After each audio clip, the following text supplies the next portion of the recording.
was alive with warmth and noise, but outside the air felt different, cooler, as if something unexpected was approaching. The night held a strange energy, a forewarning of what was to come. Inside the tavern, men gathered around tables, clinking their glasses and telling stories, their laughter echoing off the wooden walls. In the corner, alone, sat Jack, known by all as a man of cunning and tricks. He was not a man of wealth, but a man of wit, someone who always found a way to gain without giving. His face held a sly smile as he swirled the last bit of ale in his glass, watching the others with a knowing glance. Jack wasn't just a regular villager. He was different, and tonight his fate would change forever. As the night deepened, the door to the tavern flew open with a loud crash, and a gust of cold air rushed in, silencing the room. All eyes turned to the entrance, where a tall, shadowy figure stood. His eyes glowed with a faint red light, and his presence sent a shiver through the crowd. This was no ordinary visitor. This was the devil himself, come to claim what was promised to him.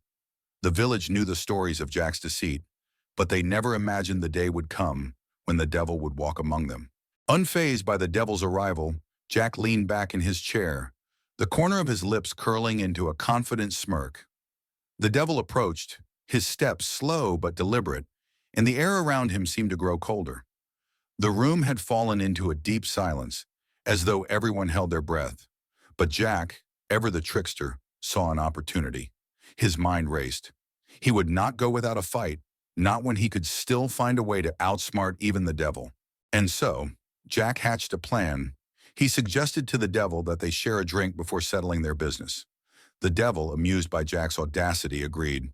But when it came time to pay, Jack, feigning regret, claimed he had no money. "Perhaps," Jack said, "you could transform into a coin to cover our debt?" The devil, intrigued by Jack's boldness, agreed, and in a flash, turned into a gleaming silver coin.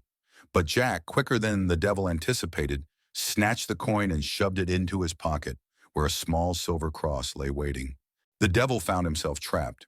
Unable to escape from Jack's pocket, his power held in check by the cross, the devil seethed with rage. But Jack, ever clever, knew he had the upper hand. He struck a deal. In exchange for his freedom, the devil must promise never to take Jack's soul to hell. The devil, with no other choice, reluctantly agreed. And so Jack's soul remained safe, at least for the time being. As the devil vanished into the night, the tavern was left in silence, the other villagers still unsure of what they had just witnessed. Years passed, and Jack continued his life much as before. He wandered the village, now infamous for his encounter with the devil, but he had not changed his ways. He still tricked and deceived, still found ways to benefit at others' expense. The villagers watched him warily, never daring to cross him, for fear of the darkness that seemed to follow him. Jack lived comfortably in his schemes, but deep down, he knew that no trick could last forever. Time has a way of catching up with everyone, even the craftiest of men. Jack grew older, his face lined with years of trickery and mischief. The days seemed longer, the nights colder. On a quiet autumn evening, Jack lay in his bed, the air around him still and heavy. The winds outside howled through the trees as if they, too, knew that Jack's time had finally come. His life, once full of schemes and laughter, now felt empty, and the weight of his choices pressed down on him. Alone, Jack closed his eyes, knowing that even his pact with the devil could not save him from what awaited. When Jack's soul left his body, he found himself wandering through a great, endless darkness. He approached the gates of heaven, but the gatekeeper looked down upon him and shook his head. "There is no place for you here," they said. Rejected by heaven, Jack turned toward hell, hoping that the devil would at least honor their agreement. But as Jack approached the fiery gates, the devil himself appeared, laughing. "You," the devil sneered, "are not welcome here either. You will wander the earth forever, with no place to rest."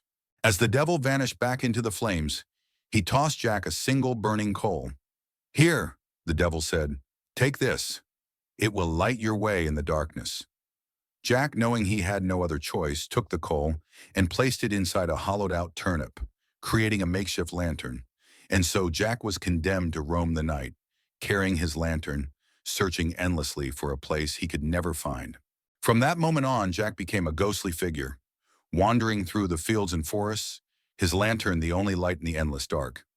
Villagers spoke of seeing a faint glow in the distance on stormy nights, or a shadow passing through the woods with a flickering flame. But no matter how far Jack traveled, he was forever lost, his soul unable to rest. Today, we remember Jack's story every year during Halloween. The carved pumpkins, glowing with candlelight, are a symbol of Jack's eternal wonder. They serve as a reminder of his trickery, his cleverness, and the price he paid for his cunning ways.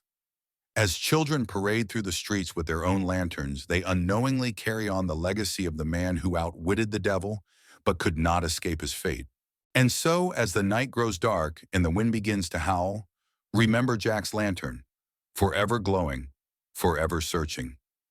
In the flicker of a candle's light, his spirit lingers, a reminder that no one, not even the cleverest of tricksters, can cheat their way out of eternity. The lantern shines on, guiding Jack through the endless night, a soul forever wandering with no place to call home.